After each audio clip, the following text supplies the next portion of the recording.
വിവരങ്ങൾ പങ്കുവച്ചത്.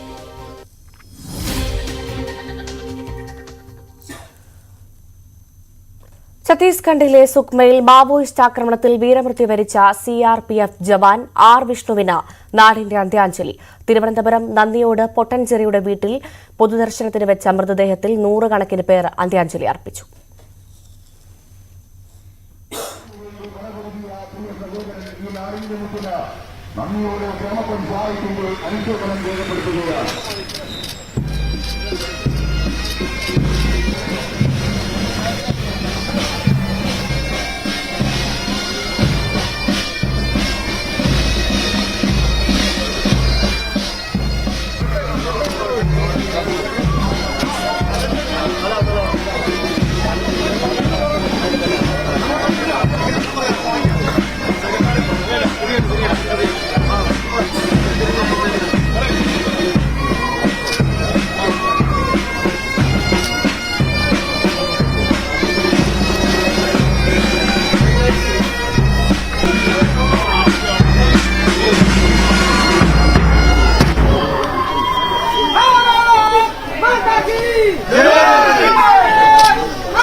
നന്ദിയോട് പഞ്ചായത്ത് ഓഫീസ് മന്ദിരത്തിലും SKV ഹയർ സെക്കൻഡറി സ്കൂളിലും മൃതദേഹം പൊതുദർശനത്തിന് വയ്ക്കും.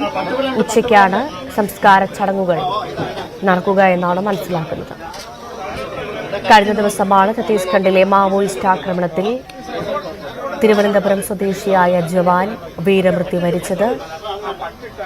ഇന്ന് രാവിലെയോടുകൂടി തിരുവനന്തപുരത്തെത്തിയ ഭൗതികദേഹം ഔദ്യോഗിക ബഹുമതികളോടുകൂടി ജന്മനാട്ടിലേക്ക് കൊണ്ടുപോവുകയായിരുന്നു. ഇപ്പോൾ വീട്ടിലെത്തിച്ച ഭൗതികദേഹത്തിന് ആചാരപരമായ ചടങ്ങുകൾ, കർമ്മങ്ങൾ നടക്കുകയാണ്. അതിനുശേഷം പൊതുദർശനത്തിന് വെച്ച ശേഷം ഉച്ചയ്ക്ക് ശേഷമായിരിക്കും ധീരജവാൻ ആർ വിഷ്ണുവിന്റെ ഭൗതികദേഹം സംസ്കരിക്കുക. ഒരു മാസം മുൻപാണ് കൃത്യമായി വിഷ്ണു ലീവിന് നാട്ടിൽ വരികയും തന്റെ പുതിയ വീടിന്റെ പാലുകാച്ചൽ ചടങ്ങടക്കം നിർവഹിച്ച് മടങ്ങിപ്പോവുകയും ചെയ്തത്. 2 കുഞ്ഞുങ്ങളാണ് വിഷ്ണുവിനുള്ളത്. അതിലൊരാളുടെ ആദ്യാക്ഷരം കുറിക്കുന്ന ചടങ്ങടക്കം നിർവഹിച്ചതിന് ശേഷമായിരുന്നു വിഷ്ണു തിരിച്ച് ജോലിയിലേക്ക് പോയത്. ഉച്ചയ്ക്ക് ശേഷം എന്തായാലും സംസ്കാര ചടങ്ങുകൾ നടക്കുമെന്നാണ് മനസ്സിലാക്കുന്നത്. മറ്റൊരു ദാരുണമായ പ്രധാനപ്പെട്ട വാർത്തയിലേക്ക് കടക്കുമ്പോൾ കളിയിക്കാവിള ദേശീയപാതയിൽ യുവാവ് കാറിനുള്ളിൽ കഴുത്തറുത്ത് കൊല്ലപ്പെട്ട നിലയിൽ. കരമന സ്വദേശി ദീപുവാണ് കൊല്ലപ്പെട്ടത്. കാറിനുള്ളിൽ നിന്നും ദീപുവിന്റെ ആധാർ കാർഡും ഡ്രൈവിംഗ് ലൈസൻസും പോലീസ് കണ്ടെത്തി. സജയകുമാർ വിവരങ്ങളുമായി ചേരുന്നു. സജയകുമാർ, ഇത് എപ്പോഴായിരുന്നു ഈ ഒരു സംഭവം? ഈ കൊല്ലപ്പെട്ടത് ആരാണ് എന്ന കാര്യത്തിൽ പോലീസ് സ്ഥിരീകരണം നടത്തിയോ? എന്താണ് സംഭവിച്ചത്? പ്രതികളെ കുറിച്ച് സൂചനയുണ്ടോ? ഭവ്യ, അർദ്ധരാത്രിയോടെ ആയിരിക്കാം ഈ കൊലപാതകം നടന്നത് എന്നാണ് നിഗമനം. ഞെട്ടിക്കുന്ന ഒരു സംഭവമാണ്. കന്യാകുമാരി ജില്ല കേരള അതിർത്തിയോട് ചേർന്ന കളിയിക്കാവിള ദേശീയപാതയിൽ പെട്രോൾ പമ്പിന് എതിർവശമാണ് ഈ കൊലപാതകം നടന്നിരിക്കുന്നത്. അത് കാറിനുള്ളിൽ XUV KL01CE 7911 XUV എന്ന ഒരു വെള്ള നിറ കാറിനുള്ളിലാണ് ഡ്രൈവിംഗ് സീറ്റിൽ കഴുത്തറുത്ത് ദാരുണമായ ഒരു കൊലയാണ്. കഴുത്തറുത്ത് കൊല ചെയ്യപ്പെട്ട രീതിയിലാണ് മൃതദേഹം കാണപ്പെട്ടത്. മൃതദേഹം കളിയിക്കാവിള പോലീസ് കൈപ്പറ്റി അന്വേഷണം നടത്തി വരുന്നു. അതിൽ നിന്നും ആധാർ കാർഡും ഡ്രൈവിംഗ് ലൈസൻസും കൈപ്പറ്റിയിട്ടുണ്ട്. ആധാർ കാർഡിൽ Deepu S, son of Soman, TC 64 bar 238, Dileep Bhavan, Vivek Nagar, Kaimanam, Pappanamcode, Thiruvananthapuram എന്ന വിലാസമാണ് അതിലുള്ളത്. അതേപോലെ ലൈസൻസും അതേ പേരിലുള്ള ലൈസൻസുമാണ് പോലീസ് കൈപ്പറ്റിയിട്ടുണ്ട്. സമീപത്തുള്ള ഒരു വീട്ടിൽ നിന്നുള്ള CCTV ദൃശ്യങ്ങളും കിട്ടിയിട്ടുണ്ട്. അതിൽ ആ കൊലപാതകം നടന്ന സമയത്ത് കാറിനുള്ളിൽ നിന്ന് ഒരാൾ ഇറങ്ങി നടന്നു ചെല്ലുന്നത് പോലെ CCTV ദൃശ്യത്തിൽ പതിഞ്ഞിട്ടുണ്ട്. ആ CCTV ദൃശ്യങ്ങളും പോലീസ് കൈപ്പറ്റി അന്വേഷണം തീവ്രമാക്കിയിട്ടുണ്ട്. എന്തായാലും ഒരു ദാരുണമായ ഒരു കഴുത്തറുത്ത് കൊലയാണ് നടന്നിരിക്കുന്നത്. പോലീസ് ആ ഭാഗത്തുള്ള പല സ്ഥലത്തും നിന്നും CCTV ദൃശ്യങ്ങൾ ശേഖരിച്ച ഇപ്പോൾ അന്വേഷണം തീവ്രമാക്കിയിട്ടുണ്ട്. ഭവ്യ, സജയകുമാർ, ഈ പ്രതികളെ കുറിച്ച് എന്തെങ്കിലും ഒരു സൂചന പോലീസിന് ലഭിച്ചിട്ടുണ്ടോ? അന്വേഷണം ഏത് തരത്തിലാണ് ഇപ്പോൾ പുരോഗമിക്കുന്നത്? ഒപ്പം ഒരു കാര്യം കൂടി, ഇത് ആസൂത്രിതമായ കൊലപാതകമെന്നാണോ പ്രാഥമിക നിഗമനം പോലീസിന്റെ? അത് ദൃശ്യങ്ങളും ആ കൊലപാതക രീതിയും കണ്ടാൽ ഇത് ആസൂത്രിതമായ ഒരു കൊലപാതകമായിരിക്കാം എന്നാണ് പോലീസിന്റെ നിഗമനം. എന്തായാലും ഇതിന് പിന്നിൽ ആരാണ്, മുൻവിരോധമാണോ എന്നുള്ള കാര്യങ്ങൾ ഇനി തന്നെ അറിയാൻ കഴിയും. ഫിംഗർ പ്രിന്റ് വിദഗ്ധരും അതുപോലെ പോസ്റ്റ്മോർട്ടം റിപ്പോർട്ടും ഒക്കെ കിട്ടിയതിനു ശേഷം ഇതിനെ കുറിച്ചുള്ള കൂടുതൽ വിവരങ്ങൾ നമുക്ക് ലഭിക്കുകയുള്ളൂ. ഇപ്പോൾ മൃതദേഹം ആശാരിപ്പള്ളം നാഗർകോവിലുള്ള ആശാരിപ്പള്ളം മെഡിക്കൽ കോളേജ് ആശുപത്രിയിൽ പോസ്റ്റ്മോർട്ടത്തിനായി പോലീസ് അയച്ചിട്ടുണ്ട്. പോലീസ് ഈ ഭാഗത്ത് അന്വേഷണവും തീവ്രമാക്കിയിട്ടുണ്ട്. ഭവ്യ, ശരി, നന്ദി. സജയകുമാറാണ് വിവരങ്ങൾ പങ്കുവച്ചത്. ആത്മവിമർശനവും പരോക്ഷ വിമർശനവുമായി CPI സംസ്ഥാന സെക്രട്ടറി ബിനോയ് വിശ്വം. എല്ലാത്തിലും വലിയവർ ജനങ്ങളാണ്. നിറഞ്ഞ കൂറോടും വിനയത്തോടും അവരോട് ഇടപഴകണം. വിമർശനങ്ങൾക്ക് മുൻപിൽ അസഹിഷ്ണുത കാട്ടരുത്. ജനങ്ങളുമായുള്ള ബന്ധം പുനഃസ്ഥാപിക്കണമെന്നും പാർട്ടിക്ക് അയച്ച കത്തിൽ ബിനോയ് വിശ്വം പറയുന്നു. വി അരുൺ വിശദാംശങ്ങളുമായി ചേരുന്നു. അരുൺ, കഴിഞ്ഞ ദിവസം അടക്കം നമ്മൾ കണ്ടതാണ് CPIയിലും CPMന്റെയും ഒക്കെ വലിയ വിമർശനം മുഖ്യമന്ത്രിക്ക് അടക്കം ഉണ്ടായ സാഹചര്യം നമ്മൾ കണ്ടിരുന്നു. ഏറ്റവും പ്രധാനമായി മുഖ്യമന്ത്രിയുടെ ധാർഷ്ട്യത്തെ അടക്കം, മൈക്കിനോടുള്ള അദ്ദേഹത്തിന്റെ അസഹിഷ്ണുതയെ അടക്കം, പേരെടുത്തുകൊണ്ടുള്ള വിമർശനങ്ങളടക്കം ജില്ലാ നേതൃത്വം അടക്കം നടത്തിയത് കണ്ടു. ഇപ്പോഴിതാ വീണ്ടും CPI സംസ്ഥാന സെക്രട്ടറി ബിനോയ് വിശ്വം തന്നെ നേരിട്ട് പാർട്ടി കത്തിൽ വിമർശനമായി ഉന്നയിക്കുകയാണ്. എല്ലാം ജനങ്ങളാണ്, സർവവും ജനങ്ങളാണ്, എല്ലാറ്റിലും വലുത് ജനങ്ങളാണ്. നിറഞ്ഞ കൂറോടും വിനയത്തോടും അവരോട് ഇടപഴകണമെന്ന് അദ്ദേഹം പറയുന്നു. ആരെയാണ് ലക്ഷ്യം വെക്കുന്നത്, എന്താണ് മനസ്സിലാക്കേണ്ടത്?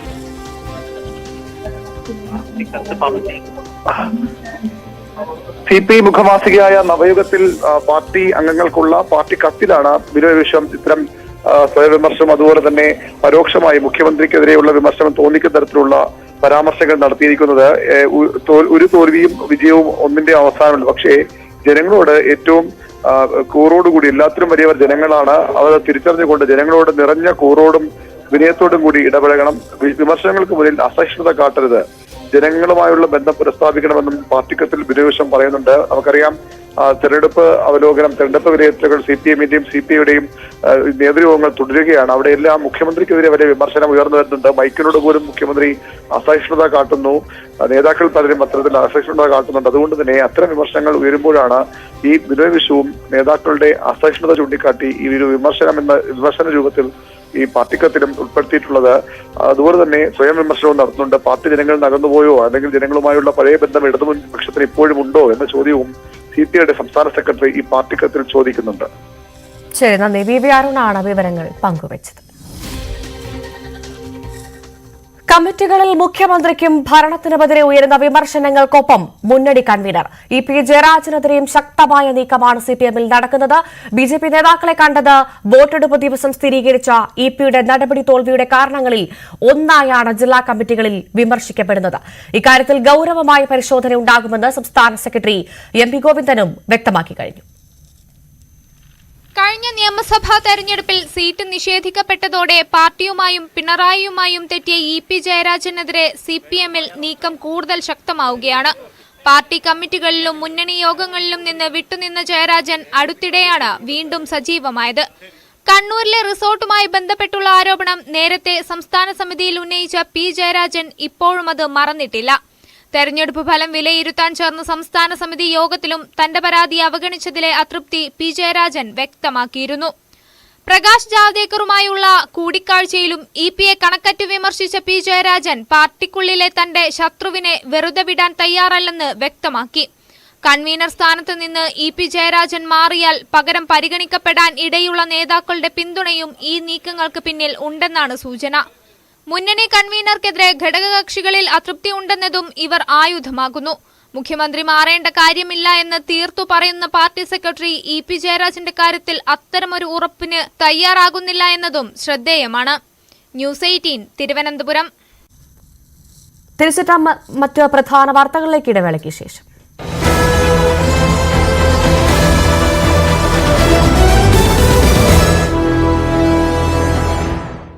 തീർത്തു പറയുന്ന പാർട്ടി സെക്രട്ടറി EP ജയരാജന്റെ കാര്യത്തിൽ അത്തരമൊരു ഉറപ്പിന് തയ്യാറാകുന്നില്ല എന്നതും ശ്രദ്ധേയമാണ്. ന്യൂസ് 18 തിരുവനന്തപുരം. ഡൽഹി മുഖ്യമന്ത്രി അരവിന്ദ് കെജ്രിവാളിന്റെ ജാമ്യം റദ്ദാക്കണമെന്നാവശ്യപ്പെട്ട് എൻഫോഴ്സ്മെന്റ് ഡയറക്ടറേറ്റ് സമർപ്പിച്ച ഹർജിയിൽ ഇന്ന് വിധിയുണ്ടാകും. ഡൽഹി ഹൈക്കോടതിയാണ് വിധി പറയുക. ഉച്ചയ്ക്ക് 2:30 ജസ്റ്റിസ് സുധീർ കുമാർ ജെയിനാണ് വിധി പ്രസ്താവം നടത്തുക. ജൂൺ 20 വിചാരണ കോടതി കെജ്രിവാളിന് മദ്യനയ കേസിൽ ജാമ്യം നൽകിയത്. തുടർന്ന് ED ഡൽഹി ഹൈക്കോടതിയെ സമീപിക്കുകയായിരുന്നു.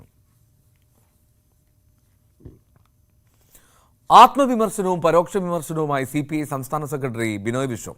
എല്ലാത്തിലും വലിയവർ ജനങ്ങളാണ്. നിറഞ്ഞ കൂറോടും വിനയത്തോടും അവരോട് ഇടപഴകണം. വിമർശനങ്ങൾക്ക് മുന്നിൽ അസഹിഷ്ണുത കാട്ടരുത്.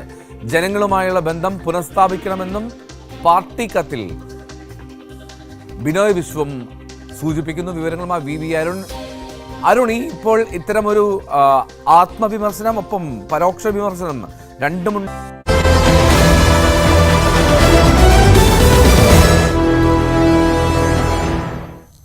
തിരികെ വാർത്തയിലേക്ക് വരുമ്പോൾ സംസ്ഥാനത്തെ +1 സീറ്റ് പ്രതിസന്ധിയിൽ വിദ്യാർത്ഥി സംഘടനകൾ പ്രതിഷേധം ശക്തമാക്കുന്ന വിദ്യാർത്ഥി സംഘടനകളുടെ യോഗത്തിൽ ഉണ്ടാകുന്ന ചർച്ചയുമായി ബന്ധപ്പെട്ട് മാത്രമേ അതിൽ ഒരു കൃത്യമായ ധാരണയിലേക്ക് എത്താൻ കഴിയൂ. പക്ഷേ +1 സീറ്റുകൾ വർദ്ധിപ്പിക്കുന്ന കാര്യത്തിൽ പ്രായോഗികമായി നിലനിൽക്കുന്ന ബുദ്ധിമുട്ടുകൾ വിദ്യാഭ്യാസ മന്ത്രി വിദ്യാർത്ഥി സംഘടനകളുടെ പ്രതിനിധികളെ അറിയിക്കും എന്നാണ് മനസ്സിലാക്കാൻ കഴിയുന്നത്. പക്ഷെ അപ്പോഴും പ്രധാനപ്പെട്ട വെല്ലുവിളിയായി തുടരുന്നത് ഈ തുടർച്ചയായ വിദ്യാഭ്യാസ മന്ത്രിയെ കരിങ്കൊടി കാണിക്കാനും അദ്ദേഹത്തെ ഉപരോധിക്കാനുമായി KS ഉൾപ്പെടെയുള്ള സംഘടനകൾ തിരുവനന്തപുരത്ത് ശ്രമിച്ചുകൊണ്ടിരിക്കുകയാണ്. അതിനിടയിലാണ് ഇന്ന് രാവിലെ 11 മണിക്ക് നിയമസഭയിലേക്ക് യൂത്ത് ലീഗും സമാനമായ വിഷയത്തിൽ പ്രതിഷേധം അറിയിച്ചുകൊണ്ട് മാർച്ച് സംഘടിപ്പിച്ചിരിക്കുന്നത്. ഈ വലിയ പ്രതിഷേധങ്ങൾക്ക് ഇടയിലാണ് ഇന്ന് ഉച്ചകഴിഞ്ഞ് 2 മണിക്ക് സെക്രട്ടേറിയറ്റ് അനക്സിൽ വിദ്യാഭ്യാസ മന്ത്രി V ശിവൻകുട്ടി വിദ്യാർത്ഥി സംഘടനയുടെ പ്രതിനിധികളുമായി യോഗം ചേരുന്നത്. എന്തായാലും വിട്ടുവീഴ്ചയ്ക്ക് തയ്യാറായിക്കൊണ്ട് പ്രശ്നപരിഹാരത്തിന് വേണ്ടിയിട്ടുള്ള ഒത്തുതീർപ്പ് ചർച്ചകൾക്കായിരിക്കും വിദ്യാഭ്യാസ വകുപ്പ് നേതൃത്വം നൽകിയെന്നാണ് അറിയാൻ കഴിയുന്നത്.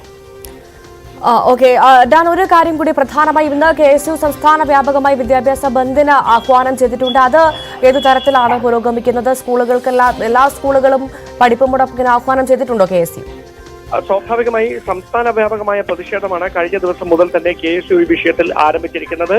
അത് സജീവമാക്കുന്നതിന്റെ ഭാഗമായാണ് ഇന്ന് വിദ്യാഭ്യാസ ബന്ദിന് ആഹ്വാനം ചെയ്തുകൊണ്ട് പ്രതിഷേധം തെരുവിലേക്ക് വ്യാപിപ്പിക്കുന്നത്. എന്തായാലും ഒരു കാര്യം ഉറപ്പാണ്, KSU സംസ്ഥാന അധ്യക്ഷൻ അലോഷ്യസ് സേവ്യർ ഉൾപ്പെടെയുള്ളവർ തിരുവനന്തപുരത്ത് ആയിരിക്കും. മണക്കാട് ഉൾപ്പെടെയുള്ള സ്കൂളുകളിൽ എത്തി ഈ പഠിപ്പ് മുടക്കിന്റെ ഭാഗമായി വിദ്യാർത്ഥികളെ സ്കൂളിൽ നിന്ന് ഈ പ്രതിഷേധത്തിന്റെ ഭാഗമായി പുറത്തേക്ക് ഇറക്കുന്നതിന് വേണ്ടിയുള്ള നീക്കം നടത്തും. അത് ചെറുക്കുന്നതിന് വേണ്ടിയിട്ടുള്ള ശ്രമം സ്കൂൾ അധികാരികളുടെ ഭാഗത്തുനിന്നുണ്ടായാൽ അത് മറ്റു തരത്തിലുള്ള പ്രശ്നങ്ങളിലേക്ക് നീങ്ങുന്ന സാഹചര്യം ഉണ്ടാകും. എന്തായാലും വലിയ തരത്തിലുള്ള പ്രതിഷേധമായിരിക്കും ഇന്ന് KSUവിന്റെ നേതൃത്വത്തിൽ സംസ്ഥാനത്തെ മുഴുവൻ വിദ്യാഭ്യാസ സ്ഥാപനങ്ങളും ഈ വിഷയത്തിൽ ഉണ്ടാകുക. അതുമാത്രമല്ല, ഇന്ന് യൂത്ത് ലീഗ് നിയമസഭയിലേക്ക് മാർച്ച് നടത്തുന്നുണ്ടല്ലേ? ആ മാർച്ച് എപ്പോഴത്തേക്കാണ് ഡാൻ? അത് തന്നെയാണ് ഞാൻ നേരത്തെ സൂചിപ്പിച്ചത്. 11 മണി കഴിയുമ്പോൾ ആണ് മാർച്ച് നടത്തുക എന്നാണ് പറഞ്ഞിരിക്കുന്നത്. സ്വാഭാവികമായി അത് 12 മണി ആകുമായിരിക്കും തുടങ്ങാൻ. എന്തായാലും നിയമസഭാ കവാടത്തിൽ ഇന്നലെയും KSUവിന്റെ നേതൃത്വത്തിൽ വലിയ പ്രതിഷേധം അരങ്ങേറിയിരുന്നു. അതുകൊണ്ട് തന്നെ പോലീസ് വലിയ സുരക്ഷയാണ് നിയമസഭാ കവാടത്തിന് മുമ്പിൽ ഒരുക്കിയിരിക്കുന്നത്. അവിടെയും ചന്ദ്രശേഖർ നായർ സ്റ്റേഡിയത്തിന് മുൻവശത്ത് ബാരിക്കേഡ് തീർത്തുകൊണ്ടായിരിക്കും പോലീസ് ഈ പ്രതിഷേധക്കാരെ തടയുക. പക്ഷേ യൂത്ത് ലീഗ് പ്രവർത്തകരുടെ ഭാഗത്തു നിന്ന് പ്രകോപനം ഉണ്ടാകാനുള്ള സാധ്യത കണക്കിലെടുത്തുകൊണ്ട് സുരക്ഷ വർദ്ധിപ്പിക്കാനാണ് സിറ്റി പോലീസിന്റെ തീരുമാനം. ശരി, നന്ദി. ഡാൻ കുര്യനാണ് വിശദ വിവരങ്ങൾ പങ്കുവച്ചത്. 3ാം അലോട്ട്മെന്റ് പൂർത്തിയായിട്ടും മലപ്പുറത്തെ +1 പ്രവേശനം ലഭിക്കാത്ത ആയിരക്കണക്കിന് വിദ്യാർത്ഥികളിൽ ഒരാളാണ് മലപ്പുറം മുള്ളമ്പാറ സ്വദേശിനി അനീന ഫാത്തിമ. 6A+ഓടെ 92% മുകളിൽ മാർക്ക് നേടിയിട്ടും അനീനയ്ക്ക് +1 പ്രവേശനം ലഭിച്ചിട്ടില്ല. സർക്കാർ പ്രഖ്യാപിച്ച അധികമുള്ള അലോട്ട്മെന്റിലാണ് ഇനി അനീനയുടെയും കുടുംബത്തിന്റെയും പ്രതീക്ഷ. സിവനമോ തയ്യാറാക്കിയ റിപ്പോർട്ട് കാണാം. 3ാം ഘട്ട അലോട്ട്മെന്റ് കഴിഞ്ഞിട്ടും +1ന് പ്രവേശനം കിട്ടാത്ത ഒരുപാട് കുട്ടികളുണ്ട് മലപ്പുറത്ത്. 92% മാർക്കുണ്ടായിട്ടും +1 പ്രവേശനം കിട്ടാത്ത ഒട്ടേറെ കുട്ടികളിൽ ഒരാളാണ് എന്നോടൊപ്പം ചേരുന്നത്. മോളുടെ പേര് അനീന. എവിടെ പഠിച്ചിരുന്നത്? മഞ്ചേരി ബോയ്സിൽ. അപ്പോൾ എങ്ങനെയാണ് നല്ല മാർക്ക് ഉണ്ടായിട്ടും +1 പ്രവേശനം കിട്ടാൻ കാത്തിരിക്കുകയാണല്ലോ, എവിടേക്കാണ് അപേക്ഷ കൊടുത്തത്, എന്തൊക്കെയാണ് അതിന്റെ വിവരങ്ങൾ? 17 സ്കൂളോളം കൊടുത്തിട്ടുണ്ട്. നമുക്ക് സയൻസ് ആണ് വേണ്ടത്, സയൻസ് പഠിക്കാനാണ് ആഗ്രഹം. അപ്പൊ സയൻസ് ആണ് നമ്മള് ഫസ്റ്റ് ഒക്കെ കൊടുത്തത്. മഞ്ചേരി, മലപ്പുറം അങ്ങനെയൊക്കെ സ്കൂളെല്ലാം കൊടുത്തിട്ടുണ്ട്. ലാസ്റ്റ് 2 സ്കൂളിലായിട്ട് കൊമേഴ്സും കൊടുത്തിട്ടുണ്ട്. ഇതുവരെ തേർഡ് അലോട്ട്മെന്റ് ആയിട്ട് ഇതുവരെ വന്നിട്ടില്ല. ഒന്നും വന്നിട്ടില്ല. 92% മാർക്കുണ്ടല്ലോ. 92% മാർക്കുണ്ട്. 6 A+ ഉണ്ട്, 1 Aയും 3 B+. എന്താണ് ഇനിയിപ്പോ ഈ 3ാം ഘട്ട അലോട്ട്മെന്റ് ആയിട്ടും കിട്ടാത്ത നിരാശയുണ്ടോ? നല്ല സങ്കടമുണ്ട്. ഇന്നിപ്പോ സ്കൂളൊക്കെ തുറന്നു, എല്ലാവരും ഇപ്പൊ സ്കൂൾക്കൊക്കെ പോകുന്നുണ്ട്. ഞാൻ ഇവിടെ വീട്ടിലിങ്ങനെ നിക്കാണ്. ഇനി എന്താവും അറിയില്ല. ഒപ്പം പഠിച്ചവർക്കൊക്കെ കിട്ടിയോ? ഒപ്പം പഠിച്ചവർക്കൊക്കെ കിട്ടിയിട്ടുണ്ട്. മാർക്ക് കുറഞ്ഞവർക്ക് വരെ കിട്ടിയിട്ടുണ്ട്, മാത്രം കിട്ടിയില്ല. ഇത് അന്വേഷിക്കുമ്പോൾ എന്താ പറയുന്നത് സ്കൂളിൽ നിന്നൊക്കെ? സപ്ലിമെന്ററി ഉണ്ടല്ലോ, അതിൽ കിട്ടേക്കാരെന്നൊക്കെ പറഞ്ഞു. ഇനി 1 മാസത്തോളം കഴിയുമ്പോത്തിന് നമുക്ക് പാഠങ്ങളൊക്കെ പോവല്ലേ, അത് നമുക്ക് തിരിച്ചു കിട്ടൂലല്ലോ. നമുക്ക് ആരാവാനാണ് ആഗ്രഹം? ഡോക്ടർ ആവണമെന്നാണ് ആഗ്രഹം. ഇനി അത് സയൻസ് കിട്ടിയാൽ നമുക്ക് പഠിക്കും. അതിനൊപ്പം തന്നെ ഈ നീറ്റിനുള്ള പ്രാക്ടീസ് ഒക്കെ തുടങ്ങേണ്ടി വരും. നീറ്റ് നമ്മള് വീട്ടിൽ നിന്നുള്ള ഇതിൽ നോക്കും. ഇത് എന്തുകൊണ്ടാണ് ഇങ്ങനെ പ്രവേശനം കിട്ടാതിരിക്കുന്നത് എന്താ മനസ്സിലാകുന്നത്? അധ്യാപകരോടൊക്കെ സംസാരിക്കുമ്പോൾ എന്താ അവരൊക്കെ പറഞ്ഞത്? സീറ്റ് ഇല്ല എന്നാണ് പറയണത്. സർക്കാർ ബാച്ചുകൾ കൂട്ടിയാലേ നമുക്ക് പഠിക്കാൻ പറ്റുള്ളൂ. സീറ്റ് കൂട്ടിയോണ്ട് ഞങ്ങൾക്ക് എല്ലാവർക്കും പഠിക്കാൻ പറ്റിക്കോണെന്ന് വരില്ല. ബാച്ച് കൂട്ടിയാല് ഇന്നെ പോലെ കുറെ കുട്ടികൾക്ക് പഠിക്കാൻ പറ്റും. സമരങ്ങളിലൊക്കെ പങ്കെടുത്തിരുന്നോ? പ്രതിഷേധങ്ങളിലൊക്കെ ഉണ്ടായിരുന്നു? കളക്ടർക്ക് പരാതി കൊടുത്തിട്ടുണ്ട്. ഇത് ഇപ്പൊ സർക്കാർ പറയുന്നത് 3ാം ഘട്ട അലോട്ട്മെന്റ് കഴിഞ്ഞിട്ട് ബാക്കിയുണ്ടെങ്കിൽ സീറ്റ് അനുവദിക്കും, ബാച്ച് അനുവദിക്കും എന്നൊക്കെയാണ്. അതിൽ പ്രതീക്ഷയുണ്ടോ? വലിയ പ്രതീക്ഷയൊന്നുമില്ല. ഇനി കിട്ടുമെന്ന് എനിക്ക് അറിയില്ല. എന്താ ചെയ്യാൻ പോണത് കിട്ടിയില്ലെങ്കിൽ? ഇനി പിന്നെ കിട്ടില്ലെങ്കിൽ പൈസ കൊടുത്ത് പ്രൈവറ്റ് പോവേണ്ടി വരല്ലോ, അതല്ലാതെ വേറെ വഴിയില്ലല്ലോ. സാഹചര്യം ഉണ്ടാവാതിരിക്കട്ടെ. അങ്ങനെ സാഹചര്യം ഉണ്ടാവാതിരിക്കട്ടെ. മലപ്പുറത്തെ ഒരുപാട് പെൺകുട്ടികളുടെ പ്രതിനിധിയായിട്ടാണ് ഈ കുട്ടി ഇപ്പോൾ പറഞ്ഞിട്ടുള്ളത്. ഇനിയും പ്രവേശനം കിട്ടാതെ കാത്തിരിക്കുന്ന നിരവധി പേരിൽ ഒരാൾ, നല്ല മാർക്കുണ്ടായിട്ടും ഉപരിപഠനത്തിന് ഇനി സർക്കാരിന്റെ കനിവ് കാത്തിരിക്കുന്നവരിലൊരാൾ. എന്താണെങ്കിലും സർക്കാർ അധിക ബാച്ച് അനുവദിക്കും എന്ന പ്രതീക്ഷ തന്നെയാണ് ഈ കുഞ്ഞും പങ്കുവയ്ക്കുന്നത്. അഖിൽ ഒട്ടുപാറയ്ക്കൊപ്പം CV അനുമോദ്, ന്യൂസ് 18. തീർച്ചയായും അനുമോദ് പറഞ്ഞതുപോലെ ഇതൊരു അനീന ഫാത്തിമയുടെ മാത്രം വിഷയമല്ല, മലപ്പുറത്തെ ആയിരക്കണക്കിന് വിദ്യാർത്ഥികളുടെ ഭാവിയുടെ വിഷയമാണ്. സർക്കാർ വിദ്യാലയങ്ങളിൽ പഠിക്കാനുള്ള അവരുടെ അവകാശത്തിന്റെ വിഷയമാണ്. ഇന്ന് അക്കാര്യത്തിലൊരു തീരുമാനമുണ്ടാകും, അല്ലെങ്കിൽ ഉണ്ടാവണം, അത് മാത്രമേ പറയാനുള്ളൂ. വളരെ നന്ദി. വളരെ വേഗം മറ്റ് വാർത്തകളിലേക്ക് എത്താം, ഇടവേളയ്ക്ക് ശേഷം.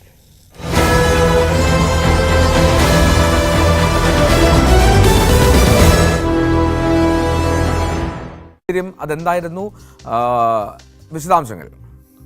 എന്തോ CPIയുടെ മുഖമാസികയായ നവയുഗത്തിൽ പ്രസിദ്ധീകരിച്ച ബ്രാഞ്ച് സെക്രട്ടറിമാർക്കുള്ള കത്തിലാണ് വിനോദത്തിന്റെ ഈ പരാമർശങ്ങൾ. തെരഞ്ഞെടുപ്പ് പരാജയത്തിന്റെ കാരണങ്ങൾ CPIയിൽ താഴെത്തട്ട് മുതൽ പരിശോധിച്ചുകൊണ്ടിരിക്കുകയാണ്. ഈ സാഹചര്യമാണ് വിനോദ വിമർശനവും അതുപോലെ തന്നെ പരോക്ഷ വിമർശനം പറയുമ്പോൾ അസഹിഷ്ണുതയൊക്കെ പരാമർശമുള്ളത് മുഖ്യമന്ത്രിക്കെതിരെയൊക്കെ വലിയ തരത്തിൽ അത്തരം വിമർശനങ്ങൾ CPIന്റെ കമ്മിറ്റികൾ പോലും മുഖ്യമന്ത്രിക്ക് അസഹിഷ്ണുത വർദ്ധിച്ചതാണ് പരാജയത്തിന്റെ കാരണങ്ങളിലൊന്ന് എന്ന പരാമർശം CPIന്റെ നേതൃയോഗങ്ങൾ പോലും ഉണ്ടാകുമ്പോൾ ഇത് ആ രീതിയിലുള്ള വിമർശനമായും വിലയിരുത്തപ്പെടുന്നുണ്ട്. ഇടതുമുന്നണിയിലെ നേതാക്കൾ ലക്ഷ്യമിട്ടാണ് ബ്രാഞ്ച് സെക്രട്ടറിമാർക്ക് നൽകിയ കത്തിലൂടെ അദ്ദേഹം ഈ വിമർശനം ഉന്നയിച്ചിരിക്കുന്നത്. അടിമുതൽ മുകൾ വരെ എല്ലാ തലങ്ങളിലും ആത്മവിമർശനത്തിന് കമ്മ്യൂണിസ്റ്റ് പാർട്ടികൾ സന്നദ്ധമാകണം. യാഥാർത്ഥ്യങ്ങളെ തൊടാതെ വ്യാഖ്യാന പാടവം കൊണ്ടോ ഉപരിപ്ലവമായ വിശകലന സാമർത്ഥ്യം കൊണ്ടോ പരിഹരിക്കാനാവാത്ത പ്രശ്നങ്ങൾ ഇടതുപക്ഷത്തിന് മുന്നിൽ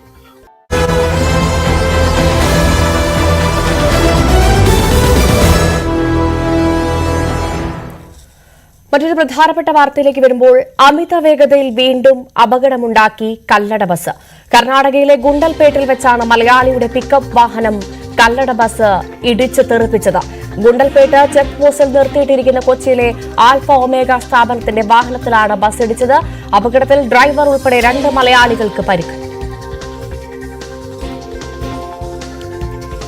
നവമി ദിനേശ് വിവരങ്ങളുമായി ചേരുന്നു. നവമി, ഇത് ഈ കല്ലട ബസ് ഉണ്ടാക്കുന്ന അപകടങ്ങൾ തുടർക്കഥയാവുന്ന ഒരു സാഹചര്യമാണ്. ഇത് ഇന്നോ ഇന്നലെയോ തുടങ്ങിയതല്ല. കഴിഞ്ഞ ദിവസം തന്നെ കൊച്ചിയെ നടുക്കിയ ഒരു അപകടം നമ്മൾ കേട്ടതാണ്. അതിനു മുൻപും ഇത്തരം സംഭവങ്ങൾ ആവർത്തിക്കുന്നു. എന്താണ് ഇതിങ്ങനെ തുടരാനുള്ള കാരണം?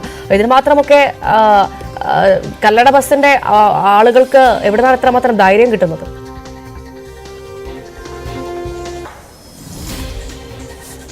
ഭവ്യ, മാടവനയിൽ ഈ കല്ലട ബസ് മറിഞ്ഞുണ്ടായ അപകടത്തിൽ ഒരു യുവാവിന്റെ ദാരുണമായ അന്ത്യം നമ്മൾ കണ്ടതാണ്. അതിന്റെ ഞെട്ടിൽ നിന്ന് മാറാത്ത സാഹചര്യത്തിലാണ് മറ്റൊരു അപകടം കൂടി റിപ്പോർട്ട് ചെയ്യുന്നത്.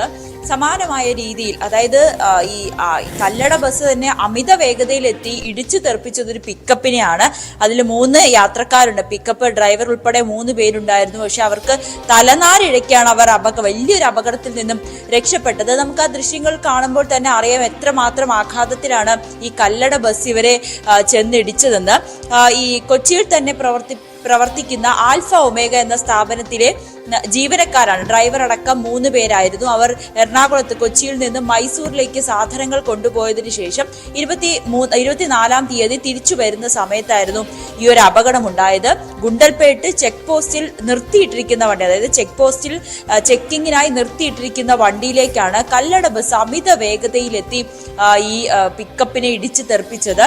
അതിൽ 3 പേരുണ്ടായിരുന്നു. തൃശൂർ സ്വദേശിയായ ഷാൻ അനൂപ്, കൊല്ലം സ്വദേശിയായ ഷാരോൺ രാജ്. ഇതിൽ ഷാരോൺ രാജിന് ഗുരുതരമായി പരിക്കേറ്റിട്ടുണ്ട്. തോളെല്ല് പൊട്ടുന്നൊരു സാഹചര്യമുണ്ട്. ആശുപത്രിയിൽ ചികിത്സയിലാണ്. ഒപ്പം ഷാനിനും ഗുരുതരമായി പരിക്കേറ്റിട്ടുണ്ട്. മറ്റൊരു വ്യക്തിക്ക് അപകടം സംഭവിച്ചുവെങ്കിലും ഗുരുതരമായിട്ടുള്ളൊരു അപകടമില്ല. അങ്ങനെ 3 പേർക്കും അപകടം സംഭവിക്കുന്ന അത്ര വലിയൊരു ഇടിയായിരുന്നു ഈ കല്ലട ബസ് നിർത്തിയിട്ട പിക്കപ്പിൽ വന്ന് ഇടിച്ചപ്പോൾ സംഭവിച്ചത്. പിന്നീട് ഇത് ഗുണ്ടൽപേട്ട് പോലീസ് കേസെടുക്കുകയും പക്ഷേ നിസ്സാര വകുപ്പുകൾ ചുമത്തി മാത്രമാണ് ഈ കല്ലട ബസ് ഡ്രൈവർമാർക്കെതിരെ കേസെടുത്തിരിക്കുന്നത്. ഇതിൽ വലിയൊരു പ്രതിഷേധം തന്നെയാണ് ഈ ഒമേഗ സ്ഥാപനത്തിന്റെ ഉടമ രംഗത്തെത്തിയിരിക്കുന്നത്. അദ്ദേഹം പറയുന്നത്, ഇങ്ങനെ ഒരു സംഭവം നടന്നിട്ടും ജീവൻ രക്ഷപ്പെടാതെ, അതും നിർത്തിയിട്ട വാഹനത്തിൽ കൊണ്ട് ഇടിച്ചിട്ട് പോലും നിസ്സാര വകുപ്പ് മാത്രമാണ് ചുമത്തിയിരിക്കുന്നത്. ഇതിനെതിരെ ശക്തമായ പ്രതിഷേധവുമായി മുന്നോട്ട് പോകാൻ തന്നെയാണ് തീരുമാനിച്ചിരിക്കുന്നത്.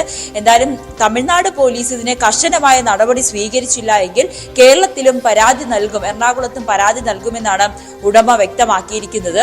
ഈ കല്ലട ബസ് കാരണം ഉണ്ടാകുന്ന അപകടങ്ങൾ ഇത്തരത്തിൽ തുടർക്കഥയാകുമ്പോൾ പോലും നിയമം ശക്തമാക്കാനോ അല്ലോ കല്ലട ബസ്സിനെതിരെ ഒരു താക്കീത് നൽകുവാനോ അല്ലെങ്കിൽ നടപടി സ്വീകരിക്കാനോ ഒന്നും അധികൃതരോ ഗതാഗത വകുപ്പോ തയ്യാറാകുന്നില്ല എന്നുള്ളതാണ് ഇവിടെ ഏറ്റവും വിഷമിപ്പിക്കുന്ന കാര്യം. ഈ യുവാക്കൾ, പാവപ്പെട്ട യുവാക്കളാണ്. അവരുടെ ജോലിക്ക് വേണ്ടി അവർ പോയതാണ്. നിർത്തിയിട്ട വാഹനത്തിൽ വന്ന് ഇടിച്ചിട്ട് പോലും അവർക്കെതിരെ അവരുടെ ഒരു നഷ്ടപരിഹാരം തുടക്കത്തിൽ സൂചിപ്പിച്ചതും അതായിരുന്നു. അതായത് ഇത്രമാത്രം ധൈര്യം ഇവർക്ക് കിട്ടുന്നത് ഈ എവിടുന്നാണെന്നുള്ള ചോദ്യത്തിനുള്ള ഉത്തരമാണ് ഇപ്പോൾ നോമി നൽകിയത്. പ്രധാനമായും നടപടി എടുക്കുന്നില്ല എന്നത് തന്നെയാണ് അതിനുള്ള ഏറ്റവും പ്രധാനപ്പെട്ടത്. എന്തുകൊണ്ടാണ് ഇങ്ങനെ നടപടി എടുക്കാത്തതെന്ന് മറുചോദ്യം നമുക്ക് ചോദിക്കേണ്ട സാഹചര്യമാണ്. ഈ ഒരു കേസിൽ, ഈ അപകടത്തിൽ ഒരു ഡ്രൈവർക്കും 2 മലയാളികൾക്കും പരിക്കെന്ന് പറയുന്നു. അവരുടെ ഒരു ആരോഗ്യസ്ഥിതി എന്താണ് നോമി?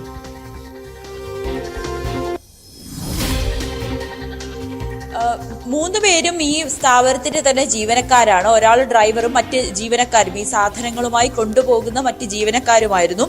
ഒരാൾ കൊല്ലം സ്വദേശിയായ ഷാരോൺ രാജിന്റെ ഇടുപ്പെല്ലിനും തോളെല്ലിനും ഒക്കെ പൊട്ടല് സംഭവിച്ചിട്ടുണ്ട്. അയാളിപ്പോൾ ഫാത്തിമ മാത ആശുപത്രിയിൽ ചികിത്സയിലാണ്. മറ്റൊരാൾ ഷാൻ തൃശൂർ സ്വദേശിയാണ്. ഷാനിനും പരിക്കേറ്റിട്ടുണ്ട്, പക്ഷെ ആശുപത്രി വിട്ടു. അതോടൊപ്പം അനൂപിനും വലിയ രീതിയിൽ പരിക്കുകൾ ഉണ്ടായിരുന്നില്ല. 3 പേരെ ആശുപത്രിയിൽ കൊണ്ടുപോയിരുന്നു. അതിനുശേഷം ഷാറോന്റെ മുറിവാണ് അല്ലെങ്കിൽ പരിക്കേറ്റതാണ് അല്പം ഗുരുതരമായിട്ടുള്ളത്. ഇപ്പോഴും ആശുപത്രിയിൽ തുടരുകയാണ്. പക്ഷെ ഇവർക്ക് ഒരു നഷ്ടപരിഹാരം അല്ലെങ്കിൽ ഇവരെ ആശുപത്രിയിൽ എത്തിക്കാനോ യാതൊരുവിധ തയ്യാറെടുപ്പോ അല്ലെങ്കിൽ ഒരു ഇനിഷ്യേറ്റീവ് ഒന്നും ഈ കല്ലട ബസ് ചെയ്തിട്ടില്ല എന്നുള്ളൊരു വിഷമം കൂടി ഇതിന്റെ സ്ഥാപകൻ ഈ ഉടമ വ്യക്തമാക്കുന്നുണ്ട്. അയാൾ പറയുന്നത്, ഈ സംഭവം നടന്നിട്ടും പോലീസ് നിസ്സാര വകുപ്പുകൾ ചുമത്തി ഇവരെ പറഞ്ഞു വിടുന്ന ഒരു സാഹചര്യമാണ്. അല്ലെങ്കിൽ ഈ അപകടം സംഭവിച്ചതിനെ തുടർന്ന് ഇവരെ ആശുപത്രിയിൽ എത്തിക്കാനോ അല്ലെങ്കിൽ ഇവർക്ക് വേണ്ട നഷ്ടപരിഹാരം നൽകാനോ ഒന്നും ഈ പോലീസും അതിനുവേണ്ടി തയ്യാറായിട്ടില്ല. ഈ കല്ലട ബസ്സുകാര് ഡ്രൈവർ പറയുന്നത് വാഹനത്തിന്റെ ബ്രേക്ക് കുറവായിരുന്നു. ഇപ്പൊ ബ്രേക്ക് കിട്ടാത്തത് കൊണ്ടാണ് ഇങ്ങനെ ഒരു അപകടം ഉണ്ടായത്. ദീർഘദൂര സർവീസ് നടത്തുന്ന ഒരു വണ്ടിയാണ്. ഇതിൽ യാത്രക്കാരുണ്ടായിരുന്നെങ്കിൽ വലിയൊരു അപകടത്തിലേക്ക്, അതായത് അമിത വേഗതയിൽ വന്ന്, നമ്മൾ മാടവനയിലും കണ്ടത് അതാണ്, അമിത വേഗതയിലാണ് വന്നത്. ഇങ്ങനെ ദീർഘദൂര സർവീസ് നടത്തുന്ന ഒരു ബസ് അത് അമിത വേഗതയിൽ വന്ന് ഇത്തരത്തിൽ ബ്രേക്ക് ഇട്ട് അത് കിട്ടാത്തത്, ബ്രേക്ക് ഇല്ലാത്തത് കൊണ്ട് വലിയൊരു അപകടം സംഭവിച്ചിരുന്നെങ്കിൽ എന്ത് ന്യായീകരണമാണ് ഇവർ ഇതിനൊക്കെ നൽകുക?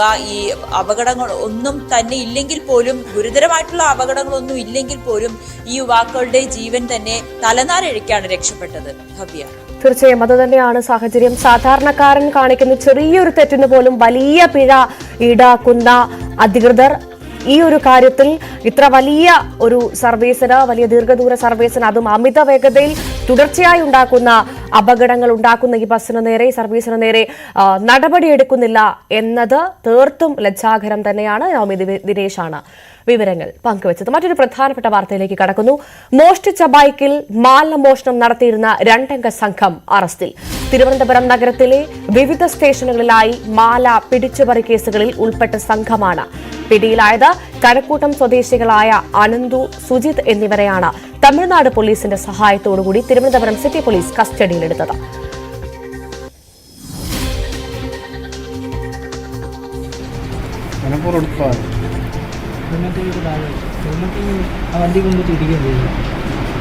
ഹെൽമെറ്റ് ഉരുണ്ട് പോയെന്നവിടെ.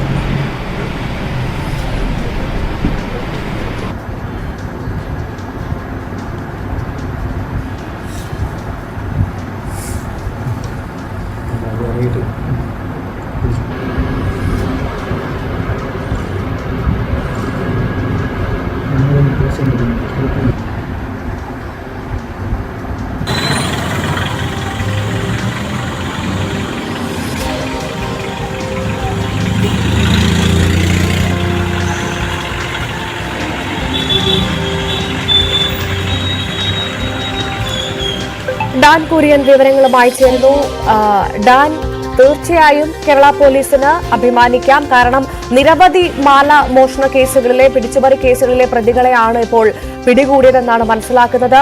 സാധാരണക്കാരായ സ്ത്രീകളെയാണ് ഇത്തരക്കാർ കൂടുതലും ലക്ഷ്യം വെക്കുന്നത്. പക്ഷേ അവിടെ മാലമോഷണം മാത്രമല്ല, ജീവന് പോലും അപകടമുണ്ടാകുന്ന തരത്തിലേക്കുള്ള പിടിച്ചുപറികൾ നമ്മൾ കണ്ടതാണ്.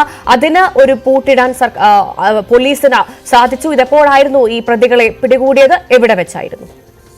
ഭവ്യ, മാസങ്ങളായി കന്റോൺമെന്റ് പോലീസിനെയും മ്യൂസിയം പോലീസിനെയും കഴക്കൂട്ടം സൈബർ സിറ്റി പോലീസിനെയും വട്ടം കറക്കിയിരുന്ന ക്രിമിനൽ സംഘത്തെയാണ് തമിഴ്നാട് പോലീസിന്റെ സഹായത്തോടെ സിറ്റി പോലീസ് കഴിഞ്ഞ ദിവസം കഴക്കൂട്ടത്ത് നിന്ന് സാഹസികമായി കീഴടക്കിയത്. ഇവർ ഏതാണ്ട് 12ഓളം ക്രിമിനൽ കേസുകളിൽ പ്രതികളാണ് ഇപ്പോൾ അറസ്റ്റിലായിരിക്കുന്ന അനന്തവും സുജിത്തും. ഇതിൽ ഒരാളുടെ പേരിൽ പോക്സോ കേസും നിലവിലുണ്ട്. ഇവരുടെ ഒരു മോഷണ ശൈലി എന്ന് പറയുന്നത് നിർത്തിയിട്ടിരിക്കുന്ന സ്ഥലങ്ങളിൽ നിന്ന്, അല്ലെങ്കിൽ ഈ പൈസ എടുക്കാനായി ATM-ലേക്ക് കയറുകയോ അല്ലെങ്കിൽ പെട്ടെന്നുള്ള ആവശ്യങ്ങൾക്ക് വേണ്ടി ബൈക്ക് സ്റ്റാൻഡിൽ വെച്ച് കീ എടുക്കാതൊക്കെ കയറുന്ന വാഹനങ്ങൾ ഇവർ ശ്രദ്ധിക്കും. പൊടുന്നനെ ആ വാഹനം ഇവർ പാഞ്ഞു വന്ന് എടുത്തുകൊണ്ട് മോഷ്ടിച്ചുകൊണ്ട് പോകും. തുടർന്ന് ആ മോഷ്ടിച്ച വാഹനത്തിൽ ഈ ഒറ്റപ്പെട്ട സ്ഥലങ്ങളിലുള്ള, പ്രത്യേകിച്ച് തിരുവനന്തപുരത്തിന്റെ അതിർത്തി മേഖലകളിലുള്ള ഈ CCTV ഒന്നും കൃത്യമായി പ്രവർത്തിക്കാത്ത സ്ഥലങ്ങളിലുള്ള നടന്നു പോകുന്ന സ്ത്രീകളുടെ കഴുത്തിൽ നിന്ന് മാല അപഹരിച്ചുകൊണ്ട് രക്ഷപ്പെടും. ഇത്തരത്തിലുള്ളൊരു മോഷണ ശൈലിയായിരുന്നു ഇവർ സ്വീകരിച്ചിരുന്നത്. അങ്ങനെ കഴിഞ്ഞ 11-ാം തീയതി കളീക്കേവളയിൽ വെച്ച് കാൽനട യാത്രക്കാരിയുടെ 6.5 പവൻ വരുന്ന മാല, കഴുത്തിൽ അണിഞ്ഞിരുന്ന മാല ഇത്തരത്തിൽ മോഷ്ടിച്ച ബൈക്കിലെത്തി ഈ സംഘം അപഹരിച്ചുകൊണ്ടുപോയി. ഈ സ്ത്രീ അവിടെ കിടന്ന് നിലവിളിച്ചു. ആ ദൃശ്യങ്ങൾ അവിടെ തമിഴ്നാട് പോലീസിന് കൃത്യമായി ഇതിന്റെ CCTV ദൃശ്യങ്ങൾ അവിടെ നിന്ന് ലഭിച്ചു. അതേ തുടർന്ന് കളിയിക്കാവുന്ന CIയുടെ നേതൃത്വത്തിലുള്ള പോലീസ് സംഘം ഈ പ്രതികൾക്ക് വേണ്ടിയുള്ള അന്വേഷണം കഴിഞ്ഞ ഏതാനും ദിവസങ്ങളായി തിരുവനന്തപുരം കേന്ദ്രീകരിച്ചുകൊണ്ട് നടത്തുന്നതിനിടയിലാണ് ഇവർ കഴക്കൂട്ടത്തുണ്ട് എന്ന വിവരം തമിഴ്നാട് പോലീസിന് ലഭിക്കുന്നത്. അങ്ങനെ തമിഴ്നാട് പോലീസ് തിരുവനന്തപുരം സിറ്റി പോലീസിനെ ഇതുമായി ബന്ധപ്പെട്ട വിവരങ്ങൾ ധരിപ്പിക്കുകയായിരുന്നു. തുടർന്ന് തമിഴ്നാട് പോലീസിന്റെ സഹായത്തോടെ കഴക്കൂട്ടം CI ഉൾപ്പെടെയുള്ള സംഘം, മ്യൂസിയം CI ഉൾപ്പെടെയുള്ളവർ സംഘം അവർ ഒരുമിച്ച് നടത്തിയ തെരച്ചിലിനൊടുവിലാണ് ഈ ആനന്ദവും സുജിത്തും കഴിഞ്ഞ ദിവസം കഴക്കൂട്ടത്ത് നിന്ന് പോലീസിന്റെ പിടിയിലായത്. ഇവരെ വിശദമായി ചോദ്യം ചെയ്തു വരികയാണ്. കൃത്യമായ ചോദ്യം ചെയ്യലിൽ നിന്ന് മനസ്സിലാക്കാൻ കഴിയുന്നത് ഇവർ ലഹരിക്ക് അടിമകളാണ്. ലഹരിയുടെ അമിത ഉപയോഗത്തിന്റെ പ്രേരണയാലാണ് ഇത്തരത്തിൽ വാഹനങ്ങൾ മോഷ്ടിച്ചുകൊണ്ട് ഈ സ്ത്രീകളെ ആക്രമിച്ച് അവരുടെ മാലമോഷണം നടത്തുന്നതിന് വേണ്ടിയുള്ള നീക്കം തുടർച്ചയായി നടത്തിയത് എന്നാണ്. നഗരത്തിൽ മാത്രം വിവിധ സ്റ്റേഷനുകളിലായി 12 കേസുകളിൽ പ്രതികളാണ് ഇപ്പോൾ അറസ്റ്റിലായിരിക്കുന്ന അനന്തവും സുജിത്തും. അവരുമായി ബന്ധപ്പെട്ട മറ്റ് കേസുകൾ തമിഴ്നാട്ടിൽ നിലവിലുണ്ടോ, തമിഴ്നാട് അതിർത്തി ഭാഗങ്ങളിൽ കൂടുതൽ കേസുകളിൽ അവർ ഉൾപ്പെട്ടിട്ടുണ്ടോ എന്നതടക്കമുള്ള കാര്യങ്ങളിൽ വിശദമായ അന്വേഷണം വേണ്ടിവരും. എന്തായാലും കളയിക്കാവള CI ഉൾപ്പെടെയുള്ള പോലീസ് സംഘം തിരുവനന്തപുരത്ത് എത്തിയാണ് ഈ പ്രതികളെ പിടികൂടുന്നതിന് വേണ്ടിയിട്ടുള്ള സാഹചര്യമായ. ഈ 2 പ്രതികൾ, ഇപ്പോൾ അറസ്റ്റിലായ 2 പ്രതികൾ മാത്രമാണോ സംഭവത്തിൽ അംഗങ്ങളായിട്ടുള്ളത്, അല്ലെങ്കിൽ ഇവർക്ക് പുറമെ ഇനിയും ഈ സംഘത്തിൽ ആളുകൾ ഉണ്ടോ? എന്താണ് പോലീസിൽ നിന്ന് മനസ്സിലാക്കാൻ സാധിച്ചത്? പോലീസ് കൃത്യമായി അവർക്ക് ലഭിച്ച CCTV ദൃശ്യങ്ങൾ കേന്ദ്രീകരിച്ചുകൊണ്ട് തന്നെയായിരുന്നു ഇതുമായി ബന്ധപ്പെട്ട അന്വേഷണം നടത്തിയത്. പക്ഷേ അപ്പോഴും ഒരു പ്രധാന വെല്ലുവിളിയായത് മുഖം വ്യക്തമാകാത്ത തരത്തിലായിരുന്നു ഈ CCTVയിൽ നിന്ന് പലപ്പോഴും ലഭിച്ച ദൃശ്യങ്ങൾ. അങ്ങനെയാണ് ഈ മോഷണം പോയ വാഹനങ്ങൾ, അതായത് ഈ ബൈക്കിന്റെ നമ്പർ കൃത്യമായി, ഈ ആക്ടിവ ഉൾപ്പെടെയുള്ള മോഷണം പോയ വാഹനങ്ങളുടെ നമ്പർ കൃത്യമായി പോലീസിന് ഐഡന്റിഫൈ ചെയ്യാൻ കഴിഞ്ഞിരുന്നു. തുടർന്ന് ആ വാഹനത്തിന്റെ അന്വേഷണം ചെന്നെത്തിയത് അതിന്റെ ഉടമകളിലേക്കാണ്. അപ്പോൾ ആ ഉടമകൾക്ക് എവിടെ വെച്ചാണ് ഈ വാഹനം നഷ്ടപ്പെട്ടത് എന്ന് കേന്ദ്രീകരിച്ചുകൊണ്ട് പിന്നീട് അന്വേഷണം നടന്നു. അങ്ങനെയാണ് കൂടുതൽ CCTV ദൃശ്യങ്ങൾ പോലീസിന് ലഭിക്കുന്നത്. ആ CCTV ദൃശ്യങ്ങൾ കേന്ദ്രീകരിച്ചുകൊണ്ട് കളിയിക്കാവള CIക്ക് ലഭിച്ച വിവരങ്ങളുടെ പശ്ചാത്തലത്തിലാണ് ഈ പ്രതികൾ തിരുവനന്തപുരത്തേക്കാണ് കടന്നിരിക്കുന്നത് എന്ന കൃത്യമായ സൂചന ലഭിച്ചത്. ആദ്യഘട്ടത്തിൽ ഈ രണ്ടുപേരുടെ ദൃശ്യങ്ങൾ വ്യക്തമാകുന്ന തരത്തിലുള്ള ചില തെളിവുകൾ, സൂചനകൾ തമിഴ്നാട് പോലീസിനാണ് ലഭിച്ചത്. അവരാണ് അത് കേരള പോലീസിന് കൈമാറിയത്, തിരുവനന്തപുരം സിറ്റി പോലീസിന് കൈമാറിയത്. തുടർന്നാണ് തിരുവനന്തപുരത്തേക്കാണ് പ്രതികൾ കടന്നിരിക്കുന്നത്, രക്ഷപ്പെട്ടിരിക്കുന്നത് എന്ന കൃത്യമായ വിവരം അവർക്ക് ലഭിച്ചത്. ആ പശ്ചാത്തലത്തിലായിരുന്നു തിരുവനന്തപുരത്തേക്ക് കഴിഞ്ഞ ഒരാഴ്ച മുമ്പ് ഈ പ്രതികളെ പിടികൂടുന്നതിന് വേണ്ടി കളയിക്കേരള പോലീസ് CIയുടെ നേതൃത്വത്തിലുള്ള സംഘം എത്തിയത്. അവർ ഇവിടെ വ്യാപകമായി തെരച്ചിൽ നടത്തി. ഒടുവിൽ കേരള പോലീസിന്റെ സഹായത്തോടെ, സൈബർ സെല്ലിന്റെ സഹായത്തോടെയൊക്കെ നടത്തിയ പരിശോധനകൾക്ക് ഒടുവിലാണ് ഇവർ കഴക്കൂട്ടത്ത് തന്നെ ഉണ്ട് എന്ന കാര്യം അവർ ഉറപ്പിച്ചത്. അതിനുശേഷമാണ് കഴിഞ്ഞ ദിവസം വളരെ സാഹസികമായി കഴക്കൂട്ടത്ത് നിന്ന് ഈ രണ്ട് ക്രിമിനലുകളെ പോലീസ് കസ്റ്റഡിയിലെടുത്തിരിക്കുന്നത്. ഇവരെ മജിസ്ട്രേറ്റിന്റെ മുമ്പിൽ ഹാജരാക്കി, വൈദ്യപരിശോധനയ്ക്ക് വിധേയരാക്കി മജിസ്ട്രേറ്റിന് മുമ്പിൽ ഹാജരാക്കിയിട്ടുണ്ട് എന്നാണ് നമുക്ക് ലഭ്യമാകുന്ന വിവരങ്ങൾ. എന്തായാലും ഇവരെ വിശദമായി ചോദ്യം ചെയ്യുന്നതിലൂടെ തലസ്ഥാനത്തെ ഉറക്കം കെടുത്തിയിരുന്ന മാലമോഷണ കേസുകളുടെ കാര്യത്തിൽ വ്യക്തമായ ഒരു ധാരണ ഉണ്ടാകുമെന്ന പ്രതീക്ഷയിലാണ് തിരുവനന്തപുരം സിറ്റി പോലീസ്. ശരി, നന്ദി. ഡാൻ കുര്യനാണ് വിവരങ്ങൾ പങ്കുവച്ചത്. പാലക്കാട് മങ്കര പോലീസ് സ്റ്റേഷന് നേരെ ആക്രമണം. അർദ്ധരാത്രി ബൈക്കിലെത്തിയ സംഘം പോലീസ് സ്റ്റേഷന്റെ ജനൽ ചില്ല് എറിഞ്ഞു തകർത്തു. സംഭവത്തിൽ നഗരിപ്പുറം സ്വദേശികളായ അനിൽകുമാർ, മണികണ്ഠൻ എന്നിവരെ അറസ്റ്റ് ചെയ്തു. വിനേഷ് കുമാർ വിവരങ്ങളുമായി ചേരുന്നു. വിനേഷ്, ആരാണ് ഈ പോലീസ് സ്റ്റേഷന് നേരെ ആക്രമണം നടത്തിയതെന്ന കാര്യത്തിൽ മനസ്സിലാക്കാൻ സാധിച്ചിട്ടുണ്ട്? എന്തായിരുന്നു ആക്രമണത്തിന് പിന്നിലെ ലക്ഷ്യം? മങ്കര പോലീസ് സ്റ്റേഷന്റെ മുൻവശത്തെ ജനൽ ചില്ലാണ് ബൈക്കിലെത്തിയ രണ്ടംഗ സംഘം കല്ലെറിഞ്ഞ് തകർത്തത്. ഞായറാഴ്ച അർദ്ധരാത്രി 12:30 സംഭവം. മണ്ണൂർ നഗരിപ്പുറം സ്വദേശികളായ അനിൽകുമാർ, മണികണ്ഠൻ എന്നിവരെ മങ്കര പോലീസ് അറസ്റ്റ് ചെയ്തിട്ടുണ്ട്. ഞായറാഴ്ച രാത്രി 11 മണിയോടെ നഗരിപ്പുറത്തെ തട്ടുകട ഉടമയും യുവാക്കളും തമ്മിൽ വാക്കുതർക്കവും കയ്യാങ്കളിയും ഉണ്ടായിരുന്നു. കടയുടമ പോലീസിന്റെ സഹായം തേടി. പോലീസ് എത്തി പ്രശ്നത്തിൽ ഇടപെടുകയും സംസാരിച്ച് അനിൽകുമാറിനെയും മണികണ്ഠനെയും പറഞ്ഞുവിടുകയും ചെയ്തു. തുടർന്ന് രാത്രിയിലെത്തിയ ഇവർ രണ്ടുപേരും പോലീസ് സ്റ്റേഷന് നേരെ ആക്രമണം നടത്തി ബൈക്കിൽ രക്ഷപ്പെടുകയായിരുന്നു. തുടർന്ന് പോലീസ് CCTV ദൃശ്യങ്ങൾ പരിശോധിച്ച് ഇവരുടെ വീടുകളിലെത്തി പിടികൂടുകയായിരുന്നു. പൊതുമുതൽ നശിപ്പിച്ചതിനെതിരെയാണ് ഇവർക്കെതിരെ കേസെടുത്തിട്ടുള്ളത്. ശരി, നന്ദി. വിനേഷ് കുമാറാണ് വിവരങ്ങൾ പങ്കുവച്ചത്. തിരുവനന്തപുരം കൊച്ചുവേളിയിൽ വൻ തീപിടുത്തം. ഇൻഡസ്ട്രിയൽ ഏരിയയിൽ പ്രവർത്തിക്കുന്ന പ്ലാസ്റ്റിക് പ്രോസസിംഗ് യൂണിറ്റിലാണ് തീപിടുത്തമുണ്ടായത്. തീയണയ്ക്കാനുള്ള ശ്രമം തുടരുകയാണ്. കാണാം വിനോദിന്റെ റിപ്പോർട്ട്. പുലർച്ചെ 3 മണിയോടെയായിരുന്നു വേളി ഇൻഡസ്ട്രിയൽ എസ്റ്റേറ്റിൽ തീപിടുത്തം. ഇവിടുത്തെ പ്ലാസ്റ്റിക് പ്രോസസിംഗ് യൂണിറ്റിലായിരുന്നു തീപിടുത്തമുണ്ടായത്. ഏതാണ്ട് 3 തൊഴിലാളികൾ വരെ യൂണിറ്റിൽ ഉണ്ടായിരുന്ന സമയത്താണ് തീപിടുത്തമുണ്ടായത്. പക്ഷേ ആളപായമില്ല. ഈ അഗ്നി പടർന്നതിനെ തുടർന്ന് തൊട്ടടുത്തുള്ള ആളുകൾ ഫയർഫോഴ്സിനെ അറിയിക്കുകയായിരുന്നു. തുടർന്ന് 7 സ്റ്റേഷനുകളിൽ നിന്നുള്ള യൂണിറ്റുകൾ ഇവിടേക്ക് എത്തി. മുഴുവൻ യൂണിറ്റുകളും എത്തി. ചാക്ക, അതോടൊപ്പം തന്നെ തിരുവനന്തപുരം, കഴക്കൂട്ടം, നെടുമങ്ങാട്, വിഴിഞ്ഞം തുടങ്ങി നഗരത്തിലെ പ്രധാനപ്പെട്ട എല്ലാ സ്റ്റേഷനുകളിലും നിന്നുള്ള യൂണിറ്റുകൾ ഇവിടേക്ക് എത്തുകയായിരുന്നു. പുലർച്ചെ മുതൽ മഴ അനുഭവപ്പെട്ടിരുന്നു. അതുകൊണ്ട് തന്നെ വലിയ അപകടം ഒഴിവാകുകയും ചെയ്തു. ഇൻഡസ്ട്രിയൽ എസ്റ്റേറ്റ് സർക്കാരിന്റെ നിയന്ത്രണത്തിലുള്ള പ്രദേശമാണ്. തൊട്ടടുത്ത് തന്നെ കെമിക്കൽ യൂണിറ്റുകളുണ്ട്, പെയിന്റ് കമ്പനിയുണ്ട്, പേപ്പർ കമ്പനിയുണ്ട്, ഫുഡ് പ്രോസസിംഗ് യൂണിറ്റുകളുണ്ട്, CNG പമ്പും ഇന്ത്യൻ ഓയിലിന്റെ മറ്റൊരു പമ്പുമുണ്ട്. ഇങ്ങനെ തിങ്ങി നിറഞ്ഞ് വ്യവസായ സ്ഥാപനങ്ങൾ, വാണിജ്യ കേന്ദ്രങ്ങളെല്ലാം തന്നെ പ്രവർത്തിക്കുന്ന ഇടമാണ്. അവിടെയാണ് ഇങ്ങനെ ഒരു അഗ്നിബാധ ഉണ്ടായത്. ഈ കമ്പനിയുടെ പ്രവർത്തനം ഇങ്ങനെയാണ്. പ്രധാനമായും പ്ലാസ്റ്റിക് കുപ്പികൾ ഇവിടേക്ക് കൊണ്ടുവന്ന് അത് പ്രോസസ് ചെയ്ത് ബോക്സ് രൂപത്തിലാക്കി പ്ലാസ്റ്റിക് ഉൽപ്പന്നങ്ങൾ നിർമ്മിക്കുന്ന കമ്പനികളിലേക്ക് കയറ്റി അയക്കുന്ന പ്രവൃത്തിയാണ് ഇവിടെ നടക്കുന്നത്.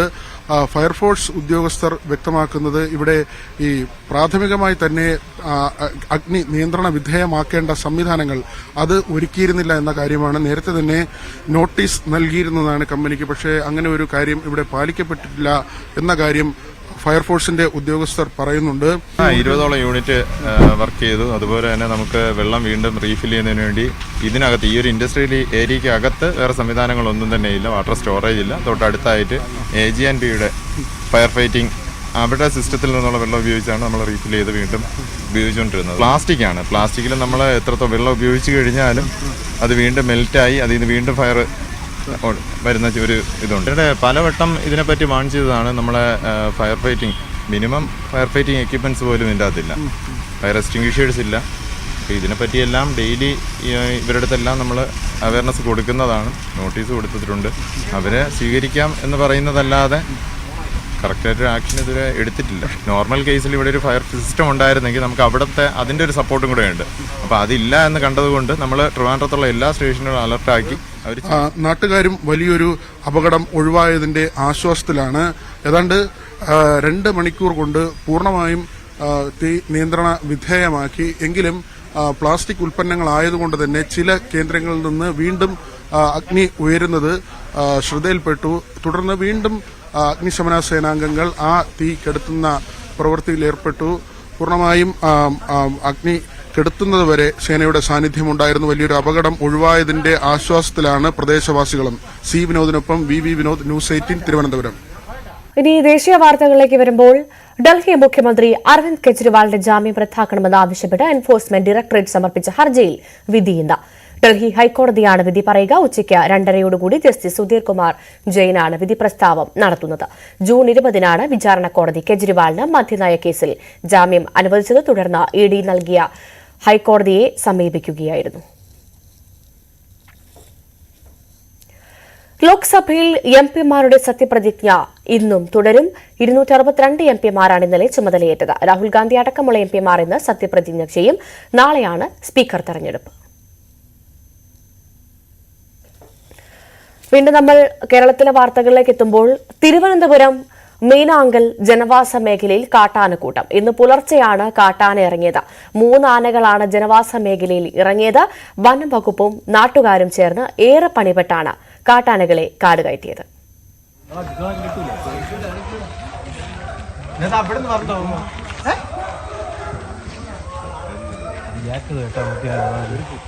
അതാണോ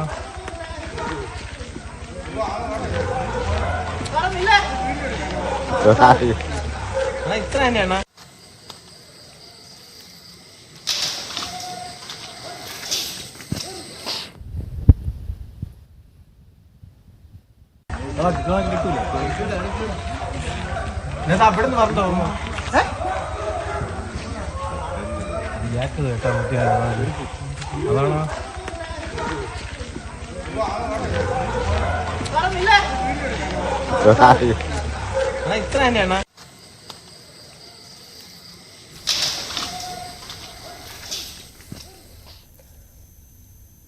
സംസ്ഥാനത്ത് ഇന്ന് 2 ജില്ലകളിൽ ഓറഞ്ച് അലർട്ട്. കണ്ണൂർ, കാസർഗോഡ് ജില്ലകളിലാണ് മുന്നറിയിപ്പുള്ളത്. എറണാകുളം, ഇടുക്കി, തൃശൂർ, പാലക്കാട്, മലപ്പുറം, കോഴിക്കോട്, വയനാട് ജില്ലകളിൽ യെല്ലോ അലർട്ടുമുണ്ട്. വരും ദിവസങ്ങളിൽ അതിശക്തമായ മഴ തുടരുമെന്നും ഇടിമിന്നലോട് കൂടിയ മഴയ്ക്കൊപ്പം ശക്തമായ കാറ്റിനും സാധ്യതയെന്നും കാലാവസ്ഥാ കേന്ദ്രം.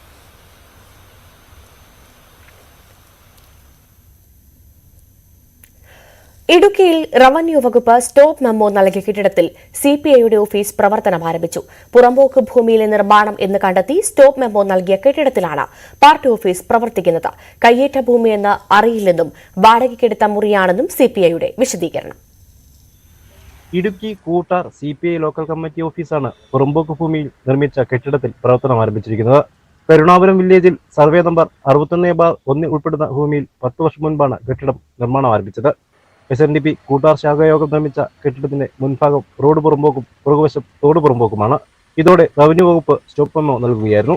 തുടർന്ന് വർഷങ്ങളായി നിർമ്മാണം നടക്കാതിരുന്ന കെട്ടിടത്തിലാണ് കഴിഞ്ഞ 12-ന് CPI ലോക്കൽ കമ്മിറ്റി ഓഫീസ് പ്രവർത്തനം ആരംഭിച്ചത്. ഇതിനെതിരെ 14-ന് Karunapuram village office stop memo നൽകി. ഇതും അവഗണിച്ചാണ് ഓഫീസ് പ്രവർത്തനം ആരംഭിച്ചത്. എന്നാൽ പാർട്ടി നിർമ്മാണം നടത്തിയിട്ടില്ലെന്നും വാടകയ്ക്കെടുത്ത കെട്ടിടമാണെന്നുമാണ് CPIയുടെ വിശദീകരണം. അതൊരു പുറമ്പോക്ക് ഭൂമിയിലാണ് കെട്ടിടം നിൽക്കുന്നത് എന്നതിനെ സംബന്ധിച്ചിട്ടൊന്നും ഞങ്ങൾക്ക് അറിയില്ലായിരുന്നു. അത്ര ഒരാഴത്തിലുള്ള ഒരു ചിന്തയിലേക്ക് നമ്മൾ പോയുമില്ല. വ്യക്തമായ എഗ്രിമെന്റോട് കൂടിയാണ് കാര്യങ്ങൾ ചെയ്തിരിക്കുന്നത്. മറ്റു തരത്തിലെ എന്തെങ്കിലും നിയമപരമായ കാര്യങ്ങളോ മറ്റ് വിഷയങ്ങളോ വരികയാണെങ്കിൽ തീർച്ചയായിട്ടും അവിടെ നിന്ന് ഓഫീസ് മാറുന്നതിനെ സംബന്ധിച്ചിട്ട് പാർട്ടി ആലോചിക്കും ഗൗരവമായിട്ട്. അത് കൂട്ടാറിലെ ലോക്കൽ കമ്മിറ്റി കൂടി അതിന്റെ കൃത്യമായ രീതിയിലുള്ള നടപടികളുമായിട്ട് തന്നെയായിരിക്കും മുമ്പോട്ട് പോകുന്നത്. പാർട്ടി ഓഫീസ് ആവശ്യത്തിനായി കെട്ടിടത്തിൽ ഇഷ്ടിക കെട്ടി ഒരു മുറിയും പണിതു. പുറമ്പോക്ക് ഭൂമിയിലെ നിർമ്മാണം സംബന്ധിച്ച് ഉടുമ്പൻചോല LA തഹസിൽദാർ ജില്ലാ കളക്ടർക്ക് റിപ്പോർട്ട് നൽകിയിട്ടുണ്ട്. ന്യൂസ് 18 ഇടുക്കി. സാഹിത്യ നഗരമായി പ്രഖ്യാപിക്കപ്പെട്ട കോഴിക്കോട് നഗരത്തിൽ അധികൃതർക്ക് മേലിലടിക്കാൻ കഴിയാത്ത മറ്റു ചില കാഴ്ചകൾ കൂടിയുണ്ട്. അത്തരത്തിലൊരു കാഴ്ചയാണ് പണിക്കർ റോഡിലുള്ള കോർപ്പറേഷൻ ഫ്ളാറ്റ്. ഏതു നിമിഷവും നിലം പൊത്താമെന്ന നിലയിലുള്ള ഫ്ളാറ്റിൽ ജീവൻ കയ്യിലെടുത്ത 24 കുടുംബങ്ങളാണ് അന്തിയുറങ്ങുന്നത്. ഓരോ ദിവസവും പൊളിഞ്ഞു വീഴുന്ന മേൽക്കൂര, ഭിത്തികളിൽ ആഴത്തിൽ വേരിറക്കി കെട്ടിടത്തെ കാർന്നു തിന്നുന്ന ആൽമരവേരുകൾ, മഴ പെയ്യുമ്പോൾ മുകളിൽ നിന്നും കക്കൂസ് മാലിന്യവും മഴവെള്ളവും താഴത്തെ നിലകളിലേക്ക് ഒലിച്ചിറങ്ങുന്ന നടുക്കുന്ന കാഴ്ച. സാഹിത്യ നഗര പ്രഖ്യാപന തിരക്കുകൾ കഴിഞ്ഞാൽ പണിക്കർ റോഡിലെ ഫ്ളാറ്റിലേക്ക് എത്തിയാൽ മേയർക്കും ഭരണസമിതിക്കും കാണാൻ ദൃശ്യങ്ങളേറെയുണ്ട് ഇവിടെ. നമ്മളൊരു നരകപ്പാവി ആയിട്ടാണ് ജീവിക്കുന്നത്. നമുക്ക് കാറ്റടിക്കും മഴ പെയ്യുമ്പോഴൊക്കെ പുറത്തേക്കല്ല 24 കൂട്ടർ പാഞ്ഞ് പുറത്തു പോയി നിൽക്കുകയാണ് ചെയ്യുന്നത്. ഈ കോർപ്പറേഷൻ കയറി കഴിഞ്ഞ് നമുക്ക് മതിയായി. എല്ലാം കൂടി പിന്നെ എല്ലാ ചാനൽക്കാരും വന്നിട്ടും അതും മതിയായി. പട്ടാളക്കാരും മറ്റോരും മറത്തോലൊക്കെ കയറി കഴിയാണ് വീട്ടിൻ്റെ അകത്ത് കേട്ട്. അങ്ങനെ ഇടിഞ്ഞ് പൊളിഞ്ഞ് അങ്ങനെ ഒന്നായിട്ട് പോയിട്ട് നമുക്കൊക്കെ വീട് പൊളിച്ചേറ്റുകളാണ്. അതിനെ കോർപ്പറേഷൻ നമുക്ക് കണ്ടിട്ടില്ല ഇതുവരെ കോർപ്പറേഷനിൽ നിന്ന് നമുക്കൊരു സഹായം നമുക്ക് ഉണ്ടായിട്ടില്ല. ഇടിഞ്ഞിങ്ങനെ നിരന്തരം ഇടിഞ്ഞ് വീഴുന്നുണ്ട്. ദിവസം ഓരോരുത്തർ പേടിച്ചിട്ട് അങ്ങോട്ടും ഇങ്ങോട്ടും മാറി നിൽക്കുകയാണ്. ഇപ്പൊ നിങ്ങൾ ഈ റൂം കണ്ടില്ല, ഒരു തൽക്കാലം ഇപ്പൊ വാടകയ്ക്ക് പോയി നന്നായിട്ട് പൊളിഞ്ഞ് വീഴുന്നൊക്കെ മത്സ്യത്തൊഴിലാളികളാണ്, സുഖമില്ലാത്ത ആൾക്കാർ, അങ്ങനെയൊക്കെ ആണ്. എത്രയും പെട്ടെന്ന് ഇതൊന്ന് പൊളിച്ച് നന്നാക്കി തന്നാല് നമുക്ക് ഇതായിരുന്നു. മേൽക്കൂരയിൽ നിന്ന് കോൺക്രീറ്റ് പാളികൾ അടർന്നു വീണ് കുട്ടികളടക്കം നിരവധി പേർക്ക് പരിക്ക് പറ്റിയിട്ടുണ്ട്. ദുർഗന്ധപൂരിതമായ മുറികളിൽ കിടക്കുന്നതും ഭക്ഷണം കഴിക്കുന്നതും ഗതികേട് കൊണ്ടെന്ന് താമസക്കാർ. ബാത്റൂമിലെ കോസറ്റിലെ വെള്ളമാണ്. നമ്മൾ 3-4 കൊല്ലം ഞങ്ങൾ നോക്കിയാൽ കാണല്ലോ എത്ര കൊല്ലം ഇത് നമ്മൾ വന്നപ്പോഴേ ഉള്ള അനുഭവിക്കുന്ന അനുഭവം. കക്കൂസിലെ വെള്ളം. ഞാനൊരു സുഖമില്ലാത്ത ആളിന്റെ ഉമ്മൊരു പ്രായമുള്ള ആളാണ്. ഭയങ്കര സ്മെല്ല് അതിൻ്റെ ഉള്ളിൽ. ഔട്ട് ഫാൻ വെച്ചിരിക്കണം, ജനാല അങ്ങനെ തുറന്നു വെച്ച് ഇതൊക്കെ ചെയ്തിട്ടാണ് ഇവിടെ. പൊളിഞ്ഞ് പിന്നെ വീണതിന് കണക്കില്ല. ഇപ്പൊ കണ്ടില്ലേ പൊളിഞ്ഞ് വീണതൊക്കെ. ഇങ്ങനെയുള്ള അവസ്ഥകളൊക്കെയാണ് ഇവിടെ. 1983 അന്നത്തെ മേയറായിരുന്ന KN നാരായണൻ നായരാണ് ഫ്ളാറ്റ് ഉദ്ഘാടനം ചെയ്തത്. മത്സ്യത്തൊഴിലാളികളടക്കമുള്ള അടിസ്ഥാന വർഗത്തിന് ഫ്ളാറ്റ് എന്നത് സ്വപ്നം പോലും കാണാൻ കഴിയാത്ത കാലം. പിന്നീട് 40 വർഷത്തിനിടയിൽ യാതൊരു അറ്റകുറ്റപ്പണിയും കോർപ്പറേഷൻ ഫ്ളാറ്റിൽ നടത്തിയിട്ടില്ല.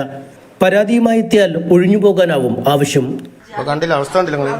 ഏത് നിമിഷം പോയി ഇടിഞ്ഞു പൊളിഞ്ഞു പോകും. അപ്പൊ അങ്ങനെയൊക്കെയുള്ള സ്ഥിതികളാണ്. അപ്പൊ നിങ്ങളെ അതിനോട് ഇത് കാണണമെന്ന്. മഴ കനക്കുന്നതോടെ അപകട ഭീഷണിയുള്ള കെട്ടിടത്തിൽ നിന്നും മാറി താമസിക്കണമെന്ന് കെട്ടിടത്തിൽ കോർപ്പറേഷൻ നോട്ടീസ് പതിക്കാറുണ്ട്. എന്നാൽ എങ്ങോട്ട് പോകണമെന്ന ചോദ്യത്തിന് ഒരു കാലത്തും ഉത്തരവ് നൽകിയിട്ടില്ല. കലാസാഹിത്യ രംഗങ്ങളിലെ പുരോഗതി ഒരു നാടിന്റെ വികസനത്തെ അടയാളപ്പെടുത്തുന്നു. അതേസമയത്ത് തന്നെ ദുരിതജീവിതം നയിക്കുന്ന അടിസ്ഥാന വർഗത്തെ കൈപിടിച്ചുയർത്തേണ്ടതും ഭരണാധികാരികളുടെ പരിഗണനാ വിഷയമാവണം. കോഴിക്കോട്ടു നിന്നും ക്യാമറമാൻ ശ്രീജിസി കല്ലുമുട്ടിക്കൊപ്പം MS അനീഷ് കുമാർ, ന്യൂസ് 18.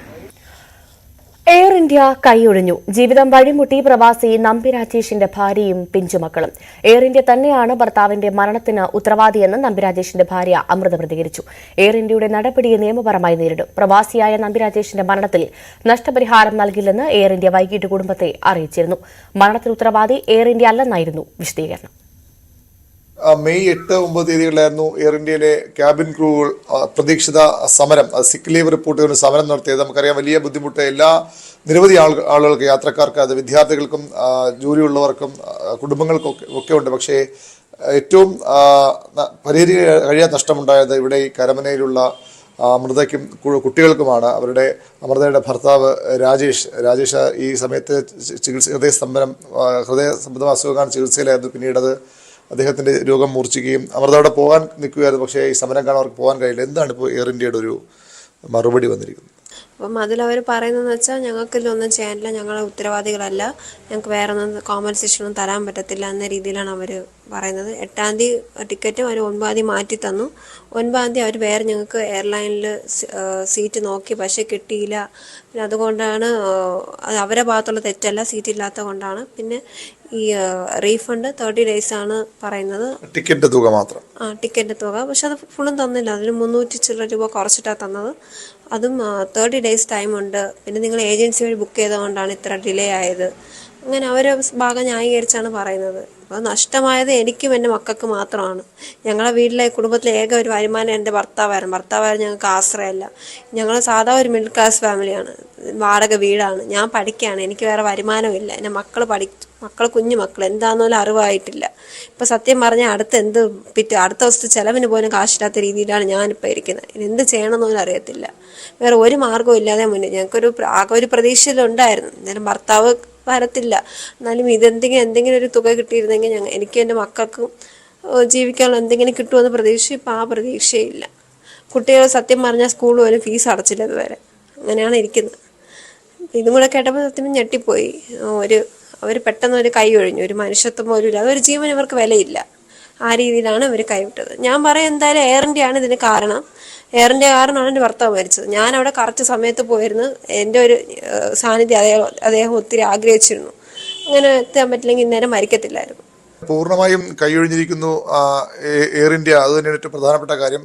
അന്ന് തന്നെ നിരവധി ഒരുപക്ഷെ മലയാളികൾ ഒന്നടങ്കം വിഷമിച്ച ഒരു സംഭവമായിരുന്നു ഈ അമൃതയുടെ അവസ്ഥ. അപ്പോൾ എയർ ഇന്ത്യയിൽ നിന്ന് സഹായം ഉണ്ടാകുമെന്ന് പ്രതീക്ഷിച്ചു. പക്ഷേ ഒരു തരത്തിലും അവരുടെ വീഴ്ചയല്ല, അപ്രതീക്ഷിതമായി ഉണ്ടായ കാരണങ്ങൾ, ജീവനക്കാരുടെ സമരം തങ്ങളുടെ പ്രശ്നമല്ല എന്ന് പറഞ്ഞ് കൈയൊഴിയുകയാണ് എയർ ഇന്ത്യ ചെയ്തത്. അത് തന്നെയാണ് അമൃത ചോദിക്കുന്നത്. എന്ത് ചെയ്യണമെന്ന് മുന്നോട്ടുള്ള 5 വയസ്സും 3 വയസ്സുമുള്ള 2 കൊച്ചുകുട്ടികളാണ് അവർക്കുള്ളത്. അവരുടെ ജീവിതം പോലും എന്ത് ചെയ്യുന്നറിയാത്ത, അവരുടെ പഠനകാര്യത്തിനും പോലും എന്ത് ചെയ്യുന്നറിയാത്തൊരവസ്ഥയിലുണ്ട് ഈ കുടുംബം. ആരാണ് ഇവരെ സഹായിക്കുക എന്നൊക്കെ കണ്ടറിയണം.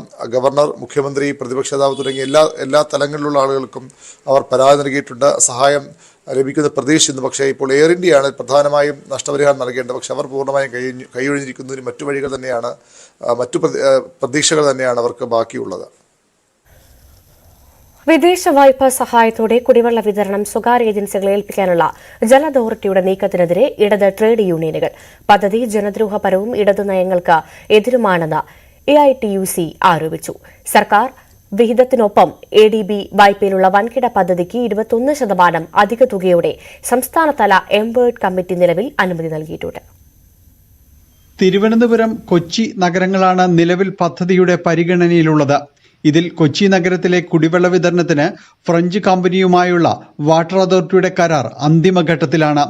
2511 കോടി രൂപയുടെ പദ്ധതിയിൽ കുടിവെള്ള വിതരണം ഫ്രഞ്ച് കമ്പനിയായ സോയൂസ് പ്രൊജക്ട് പ്രൈവറ്റ് ലിമിറ്റഡിന് കരാർ നൽകാനാണ് തീരുമാനം. ജല അതോറിറ്റിയിലെ യൂണിയനുകളും ഓഫീസ് സംഘടനകളുമെല്ലാം ഈ പദ്ധതിയെ എതിർത്തിരുന്നു. കുടിവെള്ള വിതരണം സ്വകാര്യവൽക്കരിച്ചാൽ കുടിവെള്ളത്തിന്റെ റീഡിംഗ് എടുക്കുന്നതും അതിന്റെ താരീഫ് നിശ്ചയിക്കുന്നതും കുടിവെള്ളത്തിന്റെ സ്രോതസ്സിനെ സംബന്ധിച്ചുള്ള അവകാശവുമൊക്കെ ഭാവിയിൽ, അനധിവിദൂരമല്ലാത്ത ഭാവിയിൽ കോർപ്പറേറ്റുകളുടെ കയ്യിലേക്ക് പോകുമോ എന്ന ആശങ്കയുണ്ട്. ADBയുടെ വായ്പയ്ക്ക് വേണ്ടി ഘടനാപരമായ ഒരു പരിഷ്കാരമാണ് വാസ്തവത്തിൽ ഇപ്പോൾ വാട്ടർ അതോറിറ്റി പരിശ്രമിക്കുന്നത്. അത് തീർത്തും ജനവിരുദ്ധമാണ്. അത് ഇടതുപക്ഷ ജനാധിപത്യ മുന്നണിയുടെ നയമല്ല. അതുകൊണ്ട് കേരള വാട്ടർ അതോറിറ്റി ഈ വിഷയത്തിൽ നിന്ന് പിൻവാങ്ങണം എന്ന് AITUC ആവശ്യപ്പെടുകയാണ്. പദ്ധതി തുകയുടെ 24% നൽകണമെന്നായിരുന്നു കമ്പനിയുടെ ആവശ്യമെങ്കിലും എസ്റ്റിമേറ്റിൽ നിന്ന് 21% വർധന നൽകാൻ ഉദ്യോഗസ്ഥ തലത്തിലുള്ള കമ്മിറ്റി തീരുമാനിച്ചു. ഇക്കാര്യത്തിൽ ഇനി അന്തിമ തീരുമാനമെടുക്കേണ്ടത് സർക്കാരാണ്. വിദേശ വായ്പകളോടുള്ള ഇടതു നയങ്ങളും തൊഴിലാളി സംഘടനകളുടെ എതിർപ്പും സർക്കാർ തീരുമാനത്തിൽ നിർണായകമായേക്കാം. ന്യൂസ് 18 കൊച്ചി. ഇതോടുകൂടി വാർത്താരംഭം പൂർണ്ണമാകുന്നു. ഇടവേളയ്ക്ക് ശേഷം ന്യൂസ് ട്രെൻഡ്സ് കാണാം. നമസ്കാരം.